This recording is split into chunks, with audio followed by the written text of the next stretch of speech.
ایک بیٹے یا بیٹی نے سوال کیا ہے کہ دوسرے جنم پر روشنی کریں، دوسرے جنم کے نظریے کے بارے میں کچھ بتائیں۔ دوسرے جنم کی بات ہم ہندو اسکرپٹس میں پڑھتے ہیں، یعنی دوسرا جنم بھی ہوتا ہے، اور یہ بات ان کے قدیم مذہبی علم ویداس، اپنشد یا پران میں موجود ہے، اور یہ علم اتنے پرانے ہیں کہ حضرت نوح علیہ السلام کے زمانے سے تعلق ہے ان کا،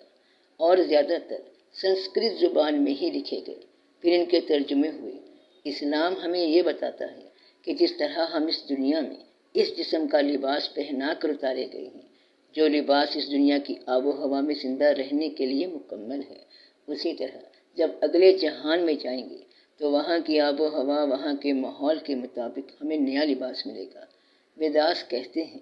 کہ روح ایک لباس بدل کر دوسرا لباس اختیار کر لیتی ہے۔ جنم والوں اور اسلام والوں کے بیان میں بس ایک معمولی سا فرق ہے کہ وہ کہتے ہیں کہ جب انسان مر جاتا ہے تو پھر اسی دنیا میں دوبارہ لوٹ کر کسی اور شکل یا جسم، جیسے کہ جانور کے جسم میں اتار دیا جائے یا کسی اور نئے انسان کی شناخت کے لباس میں اتار دیا جائے گا تو دوسرا جنم ہے، اور وہ اس طرح کے 7 جنموں پہ یقین رکھتے ہیں۔ اصل میں یہ انسان کی ارتقائی زندگی کی حقیقت ہے۔ ذرا اس قرآنی آیت پہ غور کریے۔ اے لوگو، اگر تمہیں دوبارہ زندہ ہونے میں شک ہے تو ہم نے تمہیں مٹی سے، پھر قطرے سے، پھر جمے ہوئے خون سے، پھر گوشت کی بوٹی نقشہ بنی ہوئی اور بغیر نقشہ بنی ہوئی سے بنایا،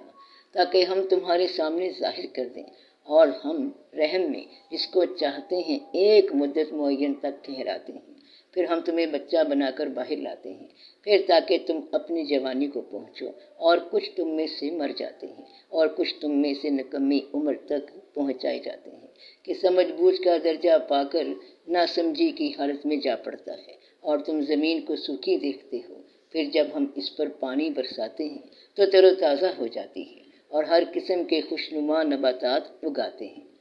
ذرا غور کیجیے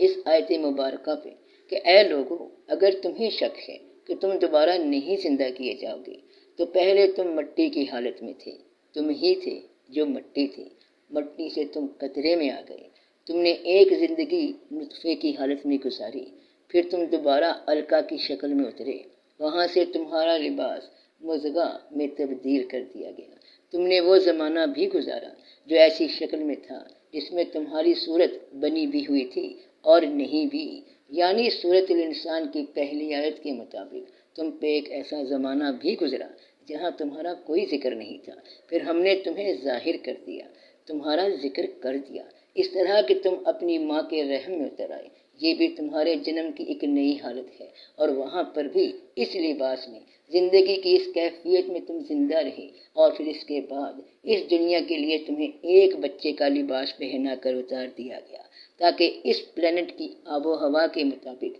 یہ جسم تمہیں نشو و نما دے سکے۔ تم نے غور کیا کہ تم زندگی کی اس شکل میں اتنی بار نئی شکل میں نمودار ہوتے رہے، لیکن وہ تم ایک ہی ہو جس کے ساتھ ایسا ہو رہا ہے، اور ابھی بات یہاں ختم نہیں ہوئی، بلکہ جوانی کے لباس میں اترو گے، وہاں تمہاری ضرورتیں، ہمتیں اس عمر کے لباس کے مطابق ہو جائیں گی، اور پھر یہیں سے ایک بار تمہاری اس جہان کی عمر کا ارتقا پھر ہوگا، اور تم دیکھتے ہی دیکھتے اپنی آنکھوں کے سامنے اسی جہان میں بڑھاپے کا لباس پہن لو گے، اور اس کے بعد موت کا لباس طاری کر دیا جاتا ہے، اور تم سمجھتے ہو کہ مٹی ہو گیا، ختم ہو گیا، کہ تم زمین کو سوکھی دیکھتے ہو، لیکن پھر ہم اس پہ پانی یعنی علم برساتے ہیں، تم پھر سے ایک نئی صورت میں نمودار ہو جاتے ہو، تر و تازہ ہو جاتے ہو، ایک نئے وجود کے ساتھ اس ماحول کے مطابق، اور وہاں سے خوشنما یعنی نئے اعمال کا آغاز ہو جاتا ہے۔ زندگی جو ایک ہی دھارے پہ آگے بڑھتی جا رہی ہے،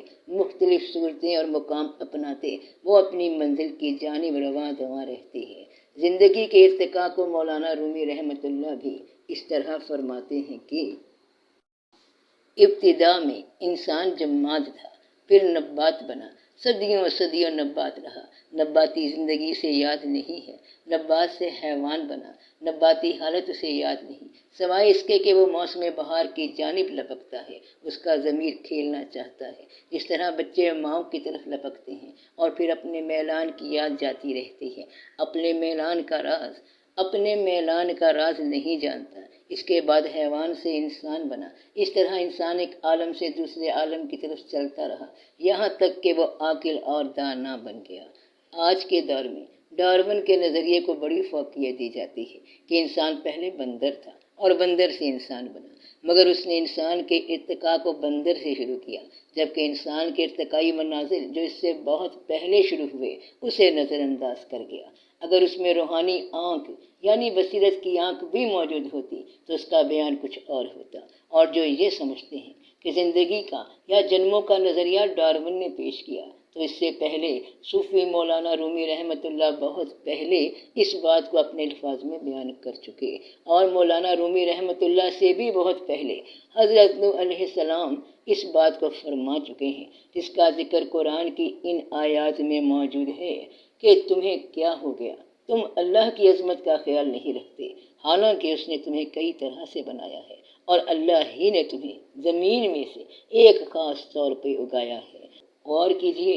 کہ اس وقت کے لوگوں کو یہ تعلیم دی جا رہی ہے جو آج ہزاروں سال گزر جانے کے بعد دوسرے یا ساتویں جنم کے نام سے سمجھی جا رہی ہے۔ موت آب حیات ہے، تاریکی میں ہے، لہذا موت ہر بار زندگی کو ایک نئی شکل میں جگا دیتی ہے، اور جب انسان اپنی اصل شکل کے سامنے بے خود ہو جاتا ہے تو اصل میں جذب ہونے سے پہلے اس کی صورت ختم ہو جاتی ہے، اس کے باطن کا جلوہ نمودار ہو جاتا ہے۔ یہ دنیا دھوپ اور چاند کی روشنی سے بھری ہوئی ہے کہ فرمایا تم اسی میں زندہ رہو گے اور اسی میں مرو گے اور اسی سے نکالے جاؤ گے۔ یعنی صورت کے اعتبار سے یہ عالم صغیر ہے، لیکن باطن کے اعتبار سے بہت بڑا ہے، وسیع ہے، پھیلا ہوا ہے۔ انسان بظاہر ایک چھوٹی دنیا ہے، لیکن اندر یہ دنیا بہت بڑی اور پھیلی ہوئی ہے۔ باطن میں ایک بڑا جہان، رنگ و بو اور جانے کتنی خوبصورت جوہتوں کا جہان ہے۔ بس درخت نے پھل سے جنم لیا ہے، اگرچہ ظاہر یہ ہے کہ درخت سے اس کا جنم ہوا، تو انسان کو باطن کو دیکھنے والی نگاہ چاہیے، ظاہر کو نہیں، دل کو دیکھنے والی نگاہ چاہیے، تو سب کا بھلا، سب کی خیر۔ جیتے رہو بہن بھائیوں بیٹے بیٹیوں، فی امان اللہ۔